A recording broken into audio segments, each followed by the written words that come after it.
Hello दोस्तों, नमस्कार। स्वागत है आप सभी का आपके अपने YouTube channel result with Gautam sir पर। तो कैसे हैं आप सभी लोग? आशा करूंगा अच्छे, बेहतर और बेहतरीन होंगे। आप सभी की पढ़ाई जारी रही होगी। आपकी जो क्लास है 2 दिन डिस्टर्ब हुई, कहीं ना कहीं तकनीकी इशू था, इसलिए माफ़ी चाहूँगा उसके लिए। और जो आपकी क्लास है आज से प्रॉपर आपकी स्टार्ट हो जाएगी और चालू हो जाएगी।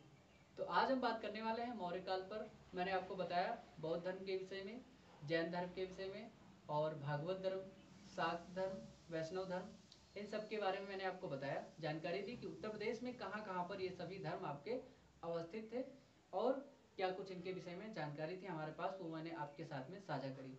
कहीं ना कहीं हमारा जो मौर्य काल है, मौर्य काल से हमारी जो प्रॉपर है वो क्लास है वो और बेहतर तरीके से स्टार्ट हो पाएगी, क्योंकि यहाँ से इतिहास के कहीं ना कहीं साक्षी बेहतर तरीके से मिलना स्टार्ट हो जाते हैं और अच्छे मतलब कहीं ना कहीं अच्छे राजा और उनके राज्यों और साम्राज्य के विषय में यहाँ पर जानकारी, समाज और उनकी अर्थव्यवस्था से संबंधित जो जानकारी है, संस्कृति के विषय में जानकारी यहाँ से मिलना स्टार्ट हो जाती हैं।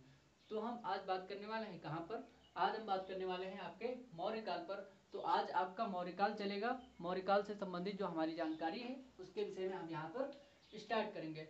तो मौर्य काल, आपने नाम सुना होगा चंद्रगुप्त मौर्य का। तो चंद्रगुप्त मौर्य ने यहाँ पर स्थापना करी थी मौर्य काल की। आपके जो मौर्य वंश का स्थापना संस्थापक था, बात करता हूँ मौर्य वंश की, और मौर्य वंश की संस्थापक कौन था? मौर्य वंश, मौर्य वंश का संस्थापक जो है आपका यहाँ पर था चंद्रगुप्त मौर्य। क्योंकि चंद्रगुप्त मौर्य जो था वो आपने सुना होगा चाणक्य, कौटिल्य और विष्णुगुप्त का नाम। तो चाणक्य की सहायता से चंद्रगुप्त मौर्य ने अपने मौर्य काल जो मौर्य वंश है उसकी स्थापना करी थी। तो किसने करी थी? चंद्रगुप्त मौर्य ने आपके। तो यहाँ पर संस्थापक कौन है? चंद्रगुप्त मौर्य। देखिए चंद्रगुप्त मौर्य का जो शासनकाल रहा है दोस्तों, चंद्रगुप्त मौर्य का शासनकाल, तो इसके शासनकाल की जब हम बात करते हैं तो इसका शासनकाल लगभग यहाँ पर रहा है 321 ईसा पूर्व से लेकर के 297 ईसा पूर्व तक। कब तक रहा है दोस्त?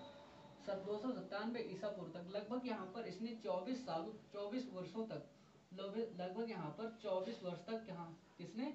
चंद्रगुप्त मौर्य ने यहाँ पर शासन किया था। और चंद्रगुप्त मौर्य के विषय में बताऊं आपको, तो देखिए इससे पहले क्या था। चंद्रगुप्त मौर्य विष्णुगुप्त की सहायता से घनानंद को हराता है। घनानंद को जब हरा देता है, हराने के बाद में क्या होता है, घनानंद जब हार जाता है तो उसके साम्राज्य पर अधिकार हो जाता है किसका? देखिए कहीं ना कहीं घनानंद क्या होता है, पहले जब घनानंद होता है तो घनानंद की सभा में जाता है चाणक्य, और चाणक्य की बेइज्जती कर देता है घनानंद। क्योंकि वो उसकी मतलब जो चोटी थी वो चोटी हुआ करती थी, इस चोटी की वजह से उसकी बेइज्जती करता है घनानंद। और घनानंद के मतलब इन अद्भुत और मतलब गंदे शब्दों को सुनकर के चाणक्य मतलब अपनी चोटी बांधता है और कहता है कि जब तक मैं तुझे समाप्त नहीं कर दूंगा तब तक मैं अपनी चोटी को मतलब बांधूंगा नहीं। तो खोल देता है। तो उसके बाद में क्या हुआ, देखिए मतलब उसने साजिश रची, और साजिश रचने के साथ में कहीं ना कहीं चंद्रगुप्त को सामने लाया और चंद्रगुप्त को सिखाया, पढ़ाया, बताया। उसके बाद में हुआ क्या, घनानंद को उसने हरा दिया, और घनानंद को हराने के बाद में चंद्रगुप्त ने मौर्य वंश की मतलब स्थापना करी।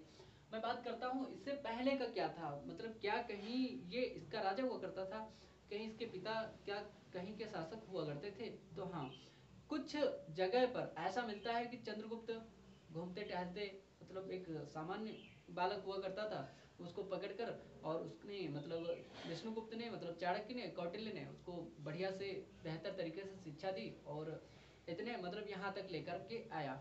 कुछ जगह पर ऐसा होता है कि साक्ष्य मिलते हैं कि ऐसा कहा जाता है कि जो चंद्रगुप्त था, चंद्रगुप्त के पिताजी शासक थे, रामग्राम की कोली गणराज्य के मतलब शासक हुआ करते थे। और मोरी गणराज्य जो हुआ करता था उसके मतलब शासक हुआ करते थे। तो वहां पर वहां से लेकर के आगे बढ़ता हुआ फिर उसके बाद में चंद्रगुप्त ने मतलब घनानंद को हरा करके मतलब मगध साम्राज्य पर मौर्य वंश की स्थापना कर दी, ऐसा भी माना जाता है। तो देखिए किताबें मतलब अलग अलग कहती हैं। तो क्या था, हम बात करते हैं आपके इसके पिता की। तो इसके पिता जो थे इसके पिता, इसके पिता जो चंद्रगुप्त मौर्य था उसके पिता क्या थे, कोली गणराज्य हुआ करता था। और कोली क्या था, कोली गणराज्य हुआ करता था। देखिए इनके पिता, किसके पिता, चंद्रगुप्त मौर्य के पिता क्या हुआ करते थे, कोली गणराज्य हुआ करता था। मैंने आपको बताया था कोली गणराज्य के विषय में, और जब पिछली क्लास मैंने ली थी कोली गणराज्य, ठीक है। तो कोली गणराज्य में एक क्षेत्र हुआ करता था जिसका नाम था रामग्राम। कोली गणराज्य में रामग्राम, सॉरी रामग्राम, मैं बात करता हूँ रामग्राम की, जो कि वर्तमान जो आपका जिला है गोरखपुर, गोरखपुर में हुआ करता था, गोरखपुर क्षेत्र में हुआ करता है ये रामग्राम, ठीक है।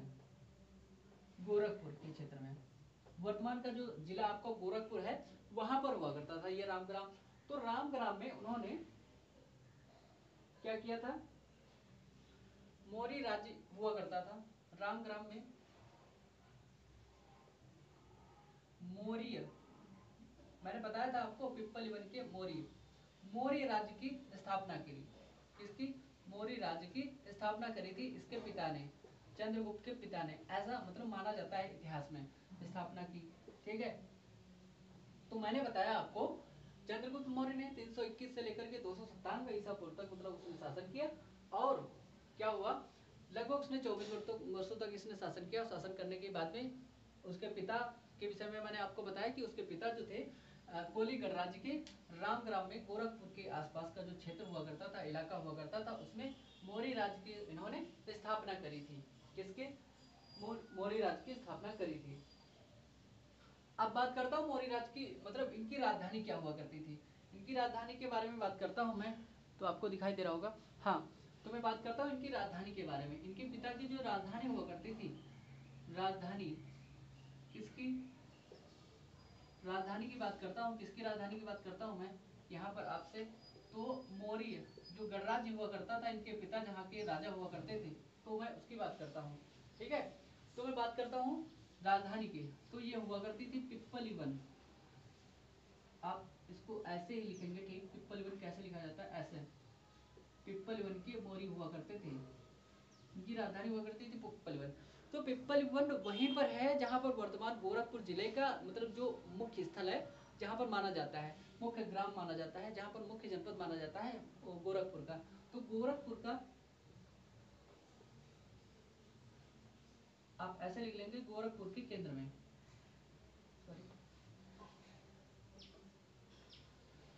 जो गोरखपुर का केंद्र है वहां पर, जिले का जो केंद्र है वहां पर, वहीं पर लगभग हुआ करता था ये पिप्पलीवन, और उसी को इन्होंने, यही उनकी राजधानी हुआ करती थी, और यहीं पर उन्होंने अपनी राज्य को पिप्पलीवन को राजधानी बनाया। तो मैंने आपको बताया कि जो गणराज्य हुआ करता था मौर्य, ठीक, तो मौर्य गणराज्य के पिप्पलीवन जो हुआ करती थी, तो इनकी राजधानी हुआ करती थी। इस राजधानी में उन्होंने अपनी राजधानी को बनाया था, किसने, ये थे इनके चंद्रगुप्त के पिताजी। तो ये मैं बात कर रहा हूँ चंद्रगुप्त के पिताजी की, ठीक है। तो इसको आप लोग नोट कर लेंगे फटाफट, मैं आगे बढ़ता हूँ। मैं बात करता हूँ उत्तर प्रदेश में अनेक क्या मिले हैं, अभिलेख मिले हैं, तो उन अभिलेखों की मैं बात करूंगा। मैंने बताया आपको चंद्रगुप्त मौर्य संस्थापक हुआ किसका, मौर्य साम्राज्य का, और उसने 321 से लेकर के 297 ईसा पूर्व तक शासन किया, लगभग 24 वर्षों तक उसने शासन किया। और मैं बात करता हूँ उसके पिता की, तो इसके पिता क्या थे, कोली गणराज्य में रामग्राम जो गोरखपुर के आसपास का क्षेत्र का इलाका हुआ करता था, वहां पर उन्होंने मौर्य जो राज्य हुआ करता था उसकी स्थापना की, और उस स्थापना के साथ में उसकी राजधानी क्या हुआ करती थी, यहाँ पर राजधानी हुआ करती थी मौर्य गणराज्य की पिप्पलीवन। तो हम क्या पढ़ते हैं इतिहास में, कहते हैं कि पिप्पलीवन के मौर्य, तो मौर्य मतलब मौर्य वंश, ठीक है। तो यहाँ पर कहते हैं कि मौर्य वंश की स्थापना बाद में चंद्रगुप्त करता है, मौर्य उसके गणराज्य की स्थापना हुई थी इसलिए। देखिए मैं बात करता हूँ उत्तर प्रदेश में अशोक के अभिलेखों की, तो कुछ अशोक के अभिलेख है, इनके बारे में आप लोगों को जानकारी रखनी चाहिए, क्योंकि ये पूछे जा चुके हैं एक आध बार। तो हम यहाँ पर हेडिंग छोटी सी डाल लेंगे, अशोक के अभिलेख, क्या डालेंगे यहाँ पर, अशोक के अभिलेखों के बारे में हम यहाँ पर जानकारी ले लेंगे, अशोक के अभिलेख। तो मैं बात करता हूँ अशोक के अभिलेखों की, कौन कौन से अशोक के अभिलेख हैं, कहाँ कहाँ पर हैं, और हमारे यूपी की बात कर रहा हूँ मैं, तो यूपी स्पेशल है आपकी, यूपी में बात कर रहा हूँ मैं। कहाँ पर? यूपी में बात कर रहा हूँ अशोक के अभिलेखों की। ये अशोक के अभिलेख कहाँ कहाँ पर हैं, ठीक। तो अब हम बात करते हैं अशोक के अभिलेखों की। तो मैं जब बात करता हूँ अशोक के अभिलेखों की, ये कहाँ कहाँ पर है। एक इनका अभिलेख है जिसका नाम है अहरौरा। क्या है? इसका नाम है अहरौरा। ये अहरौरा अभिलेख इनका मिर्जापुर में है, अशोक का, ठीक। तो मैंने बताया आपको अहरौरा अभिलेख ये है क्या। ये इनका लघु शिलालेख है, लघु शिलालेख। लघु शिलालेख और होते हैं स्तंभ लेख। देखिए लघु शिलालेख का मतलब होता है एक शिला होती है, बड़ा सा पत्थर होता है, उस पर उन्होंने जो बातें लिखवा दी ना, उसकी बात करता हूँ। ये आपको जा सा पता चल रहा होगा, ये खा है दोस्त, ठीक। लघु शिलालेख है, ठीक। तो ये हो गया आपका लघु शिलालेख। मैं बात करता हूँ अहरौरा की। तो अहरौरा आपको अशोक के वहां पर मिलेगा। दूसरा है आपका मेरठ। मेरठ अभिलेख कहाँ पर है? मेरठ में। तो मेरठ में अब नहीं है, इसको क्या किया था, एमबीटी ने क्या किया था इसको, मेरठ अभिलेख। तो मेरठ अभिलेख की मैं बात करता हूं, तो ये आपका है क्या, ये भी आपका है क्या, ये आपका है बृहद स्तंभ लेख। बृहद स्तंभ लेख होता क्या है? देखिए बृहद स्तंभ लेख का मतलब होता है, स्तंभ लेख, बृहद स्तंभ लेख का मतलब ये होता है कि बड़ा सा एक, लंबा सा, बड़ा सा एक पत्थर बनवाया गया, उस पर कई सारी चीजों को लिखवाया गया जनता के विषय में, उनके आदेश के रूप में, उनकी आज्ञा के रूप में, उनके अनुपालन के रूप में, उनके नियम के रूप में, उनके कानून के रूप में, ये सारी चीजें लिखवाई गई। तो बृहद स्तंभ लेख बड़ा होगा कहीं न कहीं, और ये लघु स्तंभ लेख छोटा होगा, ठीक। एक शिलालेख है पत्थर का, और ये है स्तंभ, एक स्तंभ के आकार का। देखिए एक है आपका प्रयाग में, उत्तर प्रदेश में ही प्रयाग है ना, तो प्रयाग में स्तंभ है आपका एक, ठीक है। तो मैं बात कर रहा था प्रयाग के स्तंभ लेख की। तो ये क्या है, ये आपका है एक बृहद स्तंभ लेख है। और इसकी मैं बात करूं, बृहद स्तंभ लेख, मैं बात कर रहा था स्तंभ लेख की, ठीक। तो ये भी है आपका बृहद स्तंभ लेख। कहां पर है ये? प्रयागराज में। पहले कहा जाता था कि कौशाम्बी में हुआ करता था, तो प्रयागराज के अंतर्गत यहीं पर आता था आपका, ठीक है। सारनाथ की मैं बात कर लूं, तो सारनाथ में एक स्तंभ है, कहां पर? सारनाथ, ऋषि पत्थर नाम सुना होगा, सारनाथ है ना, वही वाला। तो ऋषि पत्थर जो वाराणसी के आसपास का क्षेत्र का इलाका है, वहां पर स्थित है आपका, यह है आपका लघु स्तंभ लेख। ये भी आपका क्या है? लघु स्तंभ लेख है। और ये आपका कहां पर है? वाराणसी के क्षेत्र में मैं बात कर रहा था आपसे, ठीक है। तो इसको आप लोग नोट कर लेंगे फटाफट। तो हमने यहाँ पर बात कर ली सारनाथ की। तो सारनाथ आपको वाराणसी के क्षेत्र में दिखाई देगा। और मैं बात करता हूँ यहीं पर, अगर आपको दिखाई दे रहा है तो 5वें नंबर की, ये है आपका कौशाम्बी में। मैंने आपको बताया कि एक है प्रयागराज में आपका, और मैं बात करता हूँ दूसरे कौशाम्बी की। तो एक कौशाम्बी में भी आपका क्या है, यहाँ पर भी आपका लघु स्तंभ लेख है, लेकिन प्रयाग में आपका कहा क्या है? बृहद स्तंभ लेख है। तो यहाँ पर क्या है आपका? लघु स्तंभ लेख। मैंने आपको बता दिया यहाँ पर क्या है, लघु स्तंभ लेख, ठीक है। तो आपको ये दिखाई दे रहा होगा, हाँ दिखाई दे रहा है। तो इसको आप लोग नोट कर लेंगे फटाफट। आपने नोट कर लिया होगा। मैंने आपको बताया कि जो अहरौरा था मिर्जापुर में आपका अवस्थित था, और यूपी में ये क्या थे? अशोक के अभिलेख थे। चंद्रगुप्त मौर्य की बात नहीं कर रहा था मैं, अशोक के अभिलेख थे। ये था आपका लघु शिलालेख। और जो मेरठ में था आपका अहरौरा लघु शिलालेख था, और मेरठ में आपका बृहद स्तंभ लेख है, और प्रयागराज में आपका बृहद स्तंभ लेख है। 2 जगह पर बृहद स्तंभ लेख है, बाकी तीनों जगह पर लघु स्तंभ लेख है। सारनाथ में क्या है? सारनाथ में जो वाराणसी के क्षेत्र में है वहां पर भी आपका लघु स्तंभ लेख है, और कौशाम्बी के क्षेत्र में जो प्रयागराज के बगल में स्थित था वो भी आपका क्या है, लघु स्तंभ लेख है। मैंने आपको इतनी जानकारी दे दी। मैंने आपको बताया था कि जो आपका चंद्रगुप्त मौर्य था, चंद्रगुप्त मौर्य ने क्या किया था, चाणक्य की सहायता ली और उसकी सहायता से घनानंद के शासन को उखाड़ फेंका। तो क्या किया चंद्रगुप्त मौर्य ने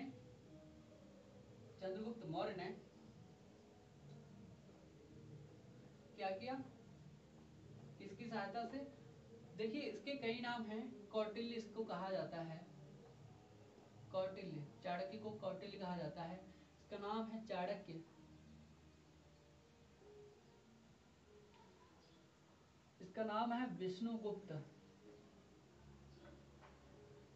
बड़ा ही कूटनीतिक व्यक्ति था ये, और कहते हैं ना चाणक्य नीति को अपनाओ, तो विष्णुगुप्त था। तो इनकी मदद से इन्होंने क्या किया, किस सहायता से, उसकी क्या किया इन्होंने, चंद्रगुप्त ने सहायता से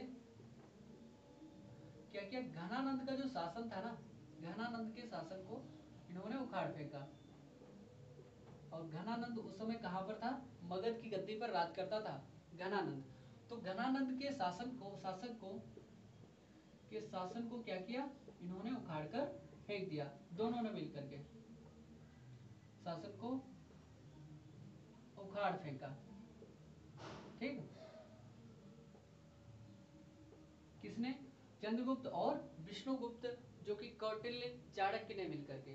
ठीक है, देखिए उसके जो वर्तमान का जो साम्राज्य था, उसका साम्राज्य था किसका, चंद्रगुप्त का जो साम्राज्य हुआ करता था उसमें कई सारे राज्य शामिल थे, महाजनपद शामिल थे। तो इसमें कौन कौन से महाजनपद थे, कई सारे महाजनपद। उत्तर प्रदेश, लगभग संपूर्ण उत्तर प्रदेश उसके मगध साम्राज्य में। तो उसने क्या किया, मगध साम्राज्य की स्थापना करी, घनानंद के शासन को उखाड़ फेंका।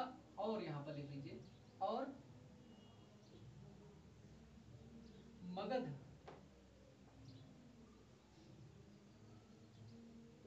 साम्राज्य की गद्दी पर बैठा था। ठीक है, कि गद्दी पर बैठा, कौन गद्दी पर बैठा, चंद्रगुप्त मौर्य बैठा था।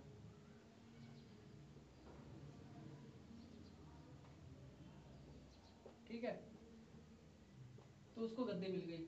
अब मैं बात कर रहा था आपसे कि जो मगध का क्षेत्र था, मगध के अंतर्गत कौन कौन से इलाके हुआ करते थे। मगध के अंतर्गत उत्तर प्रदेश, लगभग संपूर्ण उत्तर प्रदेश आ जाता था। क्या, संपूर्ण उत्तर प्रदेश की कहानी आती थी इसमें। मैं बताऊं कौन कौन से महाजनपद यहाँ पर अवस्थित थे और उत्तर प्रदेश में आते थे। मैं बात कर रहा था आपके उत्तर प्रदेश में कौन कौन से महाजनपद आते थे। तो महाजनपद कौन कौन से आते थे, देखिए सबसे पहले आता था आपका कौशल, आपने सुना था कि नहीं, मैंने आपको बताया था पिछले वीडियो में। कौशल महाजनपद आपका आता था पंचाल, पांचाल जिसका नाम था, पांचाल इसी के अंतर्गत आता था ना। तो देखिए आपका संपूर्ण उत्तर प्रदेश में कौशल महाजनपद तो आता ही आता था, पंचाल भी आता था। यहीं पर आपका आ जाता था काशी, बनारस का नाम सुना है ना, काशी भी आता था ना इसी में, काशी आदि कई महाजनपद इसमें आते थे। ठीक है, तो जो मगध जनपद हुआ करता था, तो इसको क्या कर दिया था, आगे धीरे धीरे इन्होंने क्या कर लिया था, विजित कर लिया था, और जीत करके अपने एक मगध मतलब सम्राट जो हुआ करता था, बहुत बड़े क्षेत्र को चंद्रगुप्त मौर्य ने ऑक्युपाई कर लिया था और बड़े क्षेत्र पर उसने शासन किया था। तो इसके अंतर्गत कौन कौन से आए, मगध तो आया ही, मगध तो बड़ा साम्राज्य हुआ करता था, और इसके अंतर्गत कई जैसे कौशल, पांचाल, काशी, ये सभी आए।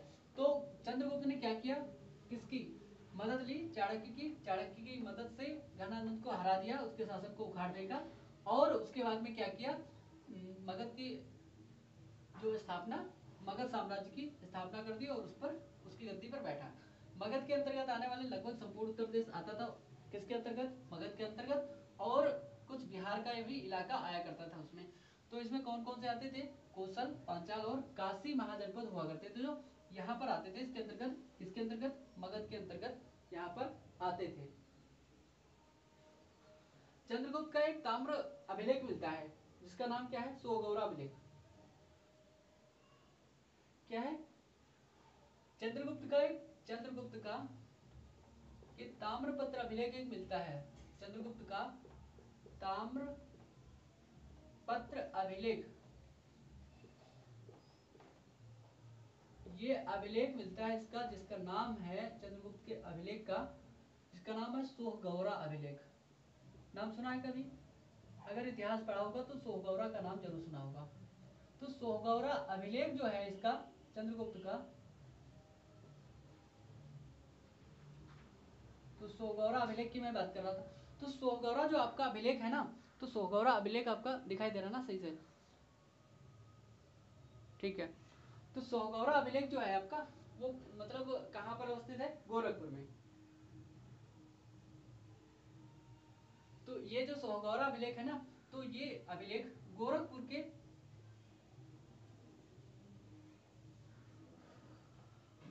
के दक्षिणी भाग में, गोरखपुर के दक्षिणी भाग, जिसको हम क्या कहते हैं? दक्षिणी भाग को सोगौरा। देखिए, स्थान के नाम पर ही इनके अभिलेख का नाम हो जाया करता था।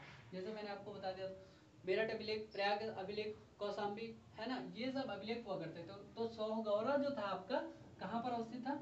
ये आपका गोरखपुर में अवस्थित था। ये गोरखपुर के कौड़ीराम, ये स्थान का नाम है, कौड़ीराम स्थान पर ये क्या था आपका? प्राप्त होता है, ये अवस्थित था।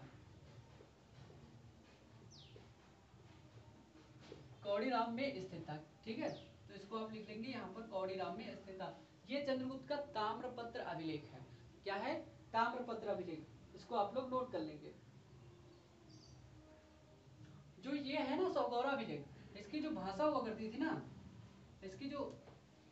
इसकी भाषा जो हुआ करती थी ना, ऐसा क्वेश्चन पूछा जा सकता है निम्नलिखित में से चंद्रगुप्त का ताम्रपत्र अभिलेख जो कि सोहगौरा गोरखपुर से प्राप्त हुआ है, इसकी भाषा क्या थी? तो इसकी भाषा हुआ करती थी दोस्त, मैं भाषा की बात कर लूं तो इसकी भाषा हुआ करती थी प्राकृत। तो इसकी भाषा हुआ करती थी प्राकृत, लेकिन इसकी लिपि क्या थी? लिपि क्या हुआ करती थी इसकी? लिपि इसकी जो हिंदी भाषा की देवनागरी लिपि है ना, लेकिन इसकी देवनागरी लिपि नहीं हुआ करती थी। इसकी लिपि हुआ करती थी ब्रह्मी। सुना है नाम ब्रह्मी का? ब्रह्मी लिपि हुआ करती थी। तो ब्रह्मी लिपि हिंदी की जननी हुआ करती है, ठीक है, लेकिन देवनागरी लिपि कहा जाता है इसको, देवनागरी। ब्रह्मी लिपि उसकी आदि जननी है, हिंदी की आदि जननी। ठीक है, तो ये प्राकृत भाषा हुआ करती है। इसमें सोहगौरा अभिलेख में कौन सी भाषा मिलती है? प्राकृत, और जो इसकी लिपि है वो ब्रह्मी मिलती है। ठीक है, इसको आप लोग नोट करेंगे फटाफट से।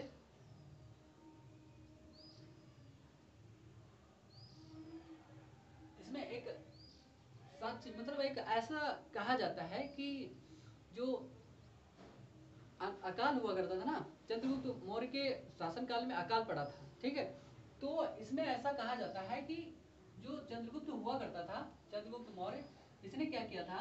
इसने अकाल अपने शासनकाल के दौरान, अपने शासनकाल में क्या किया? अकाल से बचने के लिए क्या? अकाल से बचाव के लिए क्या किया? अकाल से बचाव के लिए, क्या किया? 3 कोठार। कोठार समझ रहे हो? 3 कोठार मतलब होता है कि 3 अनाज के ग्रह, 3 कोठार बनवाए थे। इस अभिलेख में ऐसा वर्णन मिलता है, इस अभिलेख में ऐसा वर्णन मिलता है कि जो चंद्रगुप्त मौर्य है, इसने अपने शासनकाल में अकाल से बचाव के लिए 3 कोठार का निर्माण किया था। मतलब 3 ऐसे ग्रह बनवाए जिनसे मतलब अकाल से बचा जा सकता है। जैसे आपको राशन कार्ड मिलता है ना, राशन कार्ड की दुकान पर मिलता है ना पीडीएस सिस्टम, वो ऐसे ही एक सिस्टम बनाया है कि अगर बाई चांस अगर अकाल पड़ता है तो हमारे 3 कोठार भरे पड़े हैं, तो हम इनसे अपनी जनता को जिंदा तो रख पाएंगे कहीं ना कहीं, इसलिए उसने क्या किया, 3 कोठार बनवाए। और 3 कोठार का वर्णन कहाँ पर मिलता है आपको, सोगौरा अभिलेख में। और ये क्या है आपका, ताम्रपत्र अभिलेख है। ये किसका है, कहाँ पर है, गोरखपुर में है, और है किसका, चंद्रगुप्त मौर्य का। ठीक, ये सारी की सारी चीजें आपको याद रखनी है।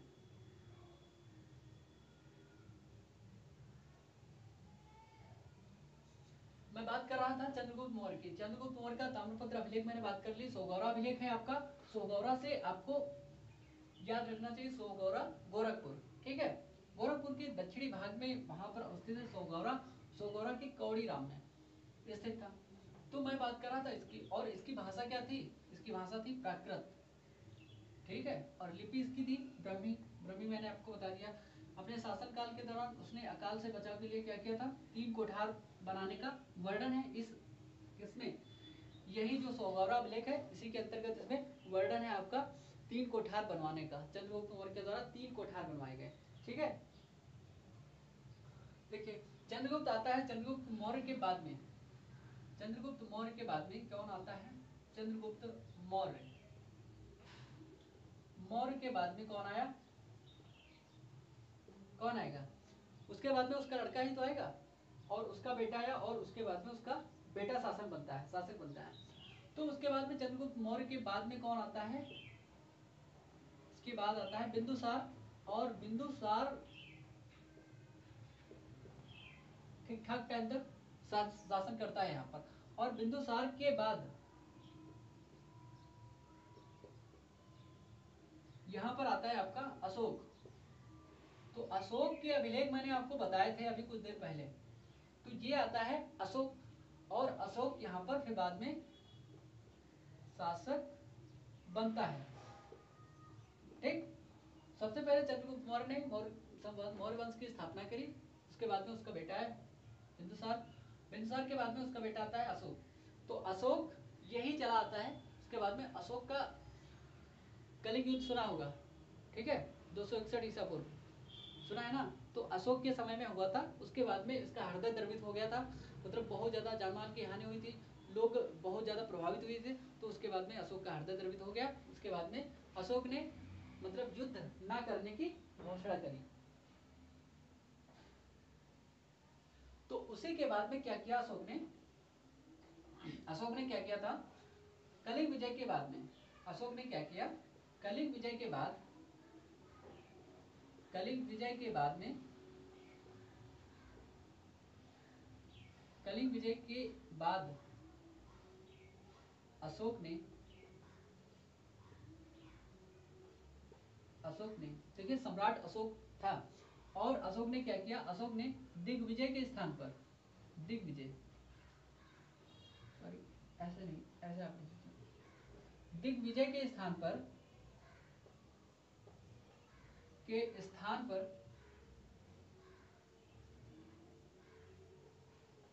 धम्म विजय, धम्म विजय को क्या कर दिया अशोक ने अपना लिया, को अपना लिया। किसको अपनाया, धम्म विजय को अपना लिया। ठीक है, तो मैंने आपको बताया अशोक ने क्या किया, दिग्विजय के बाद में किसको अपना लिया, धम्म विजय को अशोक ने बाद में अपना लिया। कब, कलिंग का युद्ध हुआ, और कलिंग के युद्ध के बाद में, कलिंग का युद्ध हुआ था आपका 261 ईसा पूर्व में। कब, 261 ईसा पूर्व में। ठीक, तब इस युद्ध के बाद में अशोक ने क्या किया, अपने आप को बदल दिया, और कहीं न कहीं धम्म, जो बुद्ध का धम्म हुआ करता है, ठीक है, बुद्धम शरणम गच्छामि, धम्मम शरणम गच्छामि, तो धम्म जो विजय है आपकी, उसको अपना लिया। और उसके बाद में आगे बढ़ा, कौन बढ़ा, अशोक।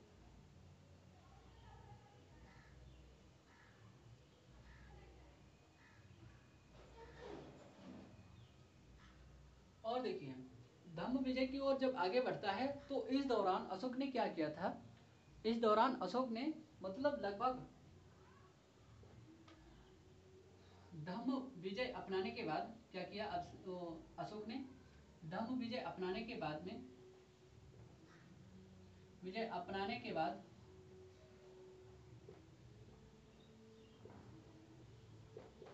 अशोक ने क्या किया, अशोक ने लगभग यहाँ पर 40 से ज्यादा, कितने, 40 से अधिक,